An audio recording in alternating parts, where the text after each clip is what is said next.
महाराष्ट्र में आज आए कोरोना के 15,169 केस, 285 लोगों की मौत। पिछले 24 घंटे में 29,270 मरीजों को किया गया डिस्चार्ज। एक्टिव मरीज हैं 2,16,000। मुंबई में आज आए कोरोना के 925 केस, 31 मरीजों ने तोड़ा दम। मुंबई में फिर वैक्सीन की कमी के चलते किसी सरकारी वैक्सीन सेंटर पर नहीं लगेगी वैक्सीन। परसों नया स्टॉक आ गया तो शुरू हो जाएगा वैक्सीनेशन। कोरोना से अनाथ हुए 163 बच्चों की मदद करेगी महाराष्ट्र सरकार। ऐसे 163 बच्चे होंगे राज्य की जिम्मेदारी।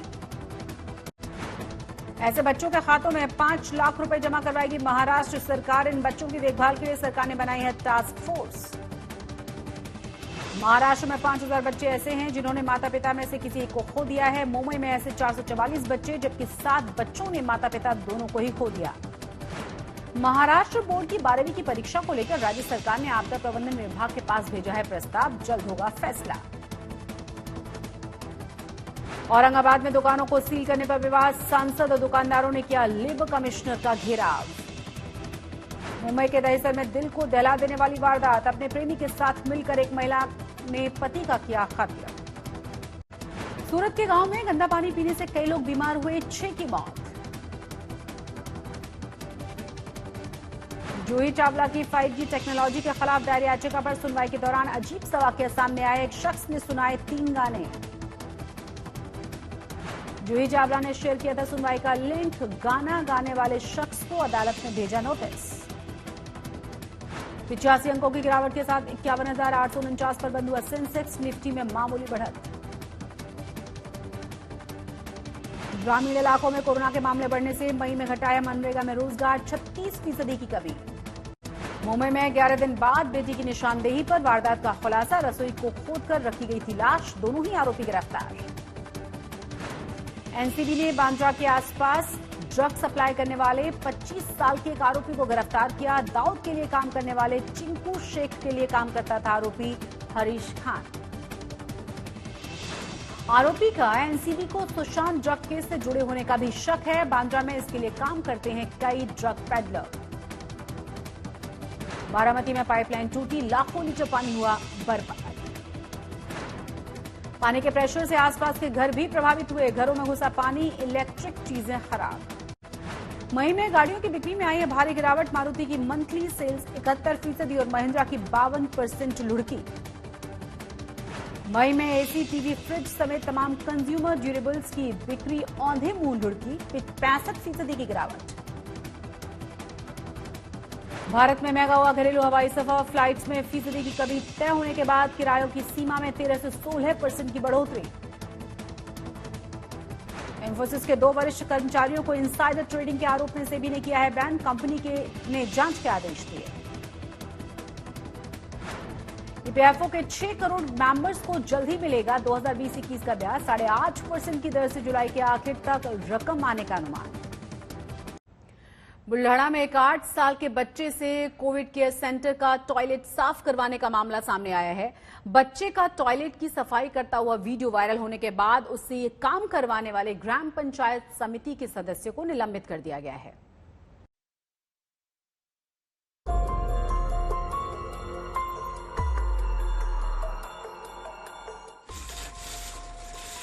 दादा तो हात नाही भरत भाऊ, तुम्ही काही केलं हात नाही भरत.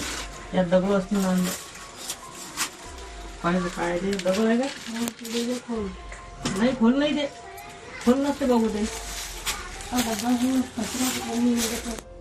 वायरल हुए इस वीडियो में एक छोटा बच्चा टॉयलेट साफ कर रहा है। इसके लिए एक आदमी उसे मराठी भाषा में निर्देश भी दे रहा है। दादा तो हात नाही भरत भाऊ, तुम्ही काही केलं हात नाही भरत. यात दगड असतील ना पिछले 3 दिन से वायरल हो रहा ये वीडियो महाराष्ट्र के बुल्ढाणा जिले के मरोड़ गांव का है।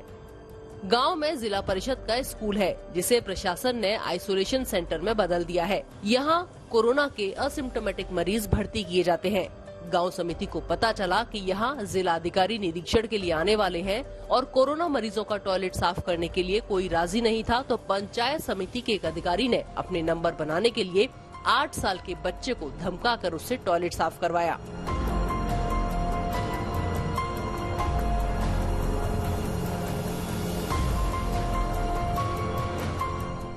मला काळीन धमकावलं.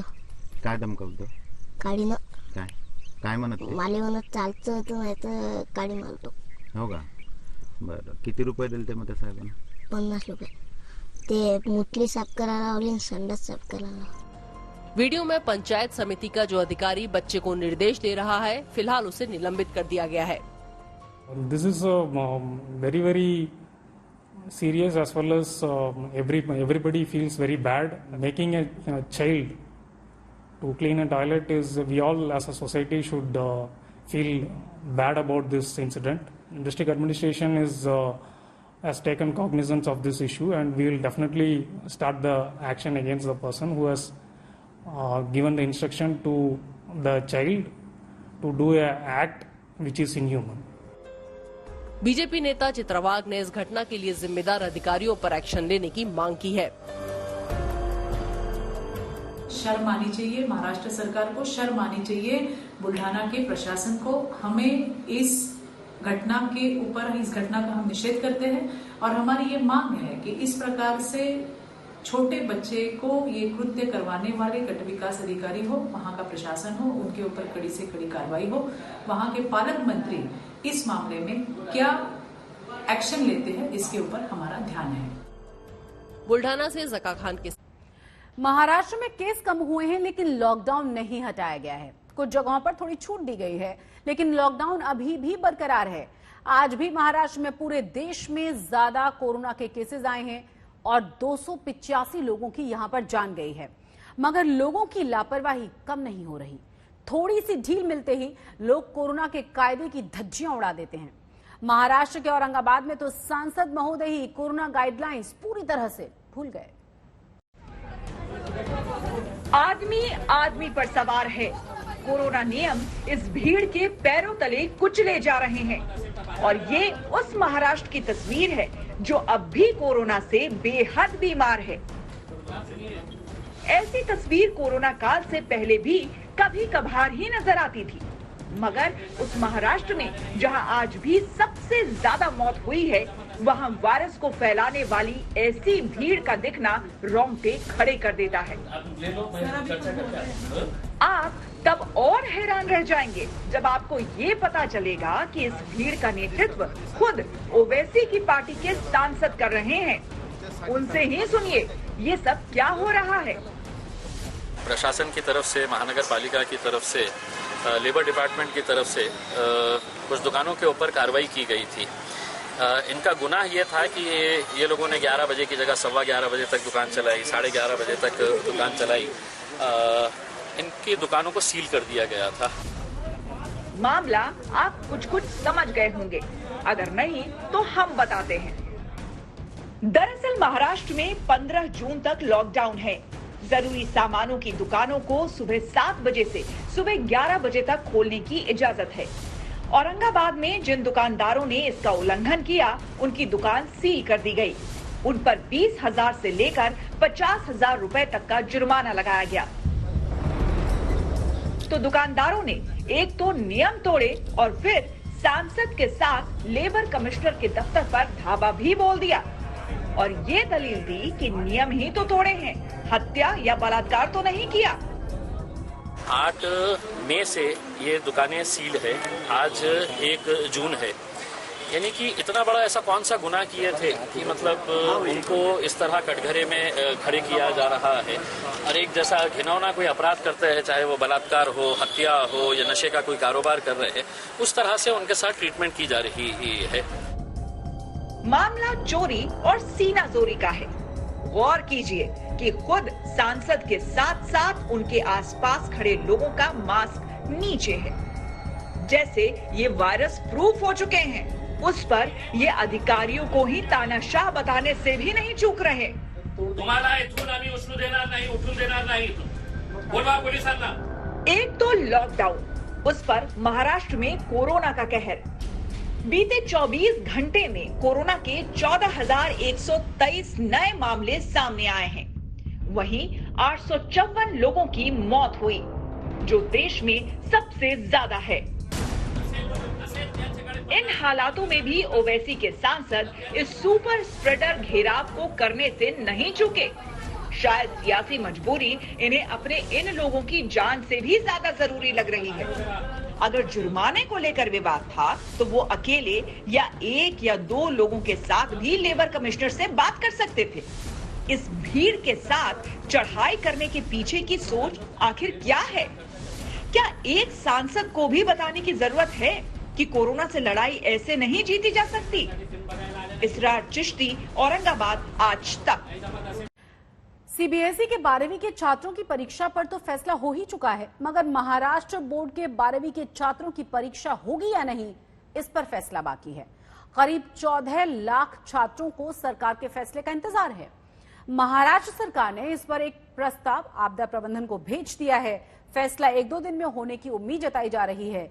इसी मुद्दे पर महाराष्ट्र की शिक्षा मंत्री वर्षा गायकवाड़ से बात की हमारे संवाददाता पंकज उपाध्याय ने। स्कूल एजुकेशन मिनिस्टर वर्षा गायकवाड़ जी इस वक्त हमारे साथ मौजूद हैं। स्टूडेंट्स में स्ट्रेस है, टीचर्स में स्ट्रेस है, पेरेंट्स में स्ट्रेस है, आखिर फैसला कब होने वाला है? देखिए, मैं भी जानती हूँ कि स्टूडेंट, टीचर और पेरेंट्स में बिल्कुल संभ्रम की और टेंशन की भावना है, क्योंकि जिस तरह से आपको पता है कि कोविड परिस्थितियों में हम 2 फ्रंट पे सभी लोग लड़ रहे हैं। और शिक्षा तो पूरा पिछला साल हमारा जो शिक्षा का था वो काफ़ी हद तक हमारे लिए एक डिफिकल्ट ईयर भी कह सकते हैं, लेकिन साथ में अपॉर्चुनिटी भी था, बहुत कुछ लर्न करने का हमारा वो ये भी था। जैसा आपको पता है कि हमने केंद्र को भी लिखा था, केंद्र से भी जब हमारी बात हुई तो हमने वही भूमिका रखी थी जो हम आज रख रहे हैं कि वैक्सीनेशन नहीं हुआ है, चाहे वो बच्चे जो पात्र थे, टीचर्स है, नॉन टीचिंग स्टाफ है, तो वो बात हमने रखी थी। ज्योग्राफिकल कंडीशन का हमको सोचना पड़ेगा, जून में बारिश आने वाली है तो कैसे हम लोग पेपर कंडक्ट करेंगे, वो बात हमने कही थी।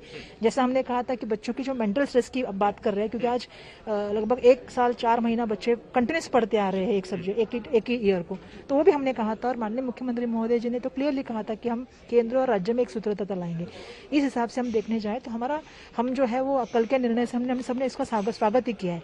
आज हमने डिजास्टर मैनेजमेंट को जो है वो फाइल भेजी है, उसके माध्यम से उनकी बैठक होगी और मुझे लगता है आने वाले दिनों में वो जो परिस्थितियां है जो हमने उनको अवगत किया है उसके ऊपर वो निर्णय देंगे। और आने वाले दिनों में इस फाइल के की पॉइंटर्स क्या हैं और क्या उम्मीद करी जाए? नहीं, कि जो मैंने आपको कहा वही की पॉइंटर्स है हमारी फाइल के, और वो हम भेज रहे हैं और उनको भेजा है ऑलरेडी हमारी तरफ से आज। और मुझे लगता है 2 दिन में उनकी मीटिंग होकर वो लोग हमें इसके बारे में निर्णय देंगे। मैम, स्टूडेंट्स के लिए ना एक 12th के बोर्ड के एग्जाम माइलस्टोन से किसी कम नहीं है, अब वो कैंसिल होंगे, क्या अधर में सर पूरा माहौल लटका हुआ है, साइकोलॉजिकली भी बहुत ज्यादा प्रेशर है इस समय। मैं आपके मत से सहमत हूँ, इसीलिए मैं बच्चों को कह रही हूँ कि हम पूरी तरह से, क्योंकि डिजास्टर मैनेजमेंट के पास जाना हो, क्योंकि ये जो निर्णय है क्योंकि ये असाधारण परिस्थिति में ऐसे हुए हैं और डिजास्टर मैनेजमेंट के पास जाके वो उनके निर्णय वो कमेटी से आएगा, तो हमने उनके लिए वहाँ पे फाइल मूव की है। और मुझे भी मालूम है कि बच्चों के लिए है, लेकिन 1-2 दिन में उनकी जो है वो मीटिंग होकर वो जिस दिन हमको निर्णय देंगे उसके दूसरे दिन हम अनाउंस करेंगे। आखिरी सवाल, जो यूनिफॉर्मिटी की आपने बात कही है थ्रू आउट द कंट्री, ये एक बड़ा इशू है, किस तरीके से सेंटर ने रिस्पॉन्ड किया है इस प्रपोजल को? देखिए, हमने जो उनको कहा था, चाहे मैं हूँ चाहे सिसोदिया जी रहे, हम 2-3 लोगों ने जो उनको सामने रखा था, जो मैंने देखा था मिनिस्टर जी ने जो रखा था, मुझे लगता है यूनिफॉर्मिटी का अर्थ ही यही था कि हमें सब बच्चों का सोचना चाहिए। अगर हम महाराष्ट्र की बात करें तो हमको सब डिस्ट्रिक्ट का सोचना चाहिए, अगर हम देश की बात करें तो हमको सब राज्य के स्टेट का सोचना चाहिए। और किस परिस्थिति ऐसे निर्णय होने चाहिए जो सबके लिए यूनिफॉर्म हो, जिसका हम लोग इम्प्लीमेंटेशन सब जगह पे कर सके। तो केंद्र ने कल जो निर्णय लिया, आज जो परिस्थिति हम लोग सभी लोग जानते हैं कि चाहे वो उत्तर प्रदेश है चाहे अलग राज्य हो, बारिश की समस्या, क्योंकि पेपर अगर होंगे तो सबको होने वाली है, वैक्सीनेशन का सवाल सब जगह पे है, जैसा आप जानते हैं कि मेंटल स्ट्रेस हर बच्चे को है, तो हमने उसी बात पे कहा था, उसी तरह से हम भी जानते हैं।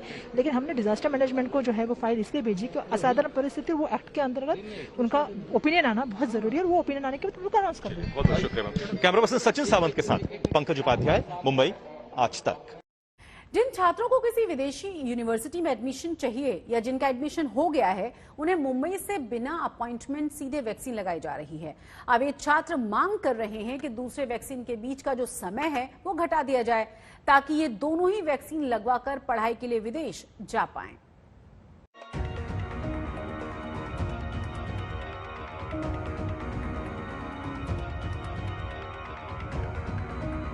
बिना वैक्सीन लगवाए विदेश जाना मुश्किल है। जिन छात्रों का किसी विदेशी यूनिवर्सिटी में एडमिशन हो चुका है, उन्हें वैक्सीन का पहला डोज लगवाने के लिए बीएमसी ने 3 दिन 31 मई, 1 जून और 2 जून निर्धारित किए थे।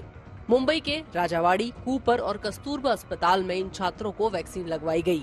छात्रों को वैक्सीन फ्री लगाई गई और बिना अपॉइंटमेंट के लगाई गई, पर कुछ छात्रों ने वैक्सीन सेंटरों पर मिसमैनेजमेंट की शिकायत की है। मुंबई के कूपर हॉस्पिटल में इस वक्त हम मौजूद हैं। वो तमाम स्टूडेंट्स जिन्हें फॉरेन यूनिवर्सिटीज में एडमिशन मिल गया है, वो यहाँ पर वैक्सीन की उम्मीद से आए हैं, लेकिन कई स्टूडेंट्स बीएमसी से नाराज भी हैं। स्टूडेंट्स का कहना है कि अच्छी तरीके से यहां पर सिस्टम ऑर्गेनाइज नहीं किया गया है। घंटों स्टूडेंट्स को यहां पर खड़ा रहना पड़ता है और इसके बाद भी कोई गारंटी नहीं है उन्हें वैक्सीन मिलेगी या नहीं मिलेगी। कूपर हॉस्पिटल में गए थे, वहां बिल्कुल भी कोई सिस्टम नहीं है उनका बराबर, तो वहां से हम लोग फिर यहाँ पर आ गए। मैं यूएस जाने वाली हूँ फॉर माय फर्दर स्टडीज, और कस्तूरबा हॉस्पिटल में बहुत अच्छे से उन्होंने ऑर्गेनाइज किया है, सब सीटिंग अरेंजमेंट्स वगैरह सब अच्छे से रखा है। दे इवन लाइक लोग पानी के लिए भी पूछ रहे थे, तो सब अच्छा था। बट कूपर हॉस्पिटल में जब हम गए थे तो बहुत डिफिकल्ट लग रहा था। अब छात्रों के सामने दूसरी चिंता वैक्सीन की दूसरी डोज की है। छात्र चाहते हैं कि 2 वैक्सीन की डोज का गैप घटाकर कम किया जाए, ताकि वो दोनों वैक्सीन लगवाकर विदेश पढ़ने जा सके। अगर सेकेंड डोज भी अगर जल्दी 42 डेज में अगर उन्होंने कर लिया तो बहुत अच्छा हो जाएगा, और देन हम पूरा वैक्सीनेशन लेके जा सकते हैं। We get to know in August, we don't have any option like तब जाके हम 2 डोज नहीं ले सकते, तो टाइम लग जाएगा। तो it's better to like take it before and be safer. Effort डाला जा रहा है, स्टूडेंट्स को प्रायोरिटी दी जा रही है। तो यस, सेकेंड डोज मिलने में जो है टाइम पीरियड उनको थोड़ा सा रिड्यूस करना पड़ेगा, ऑफ कोर्स इफ मेडिकली अगर सूटेबल है। बीएमसी ने कहा है कि वो केंद्र से अपील करेगी कि विदेश जाने वाले छात्रों के लिए संभव हो सके तो वैक्सीन की डोज का समय घटाने की अनुमति दी जाए। जो स्टूडेंट्स इंडिया से विदेश जाना चाहते हैं, अपनी आगे की पढ़ाई पूरी करने के लिए उन्हें वैक्सीन देने की प्रक्रिया मुंबई में शुरू हो चुकी है। कुछ सेंटर्स ऐसे हैं जहां पर वैक्सीन की कमी होने की वजह से स्टूडेंट्स नाराज है, बट कई ऐसे सेंटर्स मुंबई में हैं जहां पर वैक्सीन दिया भी जा रहा है। अब स्टूडेंट्स के लिए सेकंड कंसर्न ये है कि उन्हें जल्द से जल्द सेकंड डोज मिले, ताकि वो सुरक्षित होकर विदेश जा सके। अब बीएमसी ने भी इस चीज के लिए निवेदन दिया है। मुंबई से मुस्तफा शेख और पंकज उपाध्याय के साथ आज तक ब्यूरो।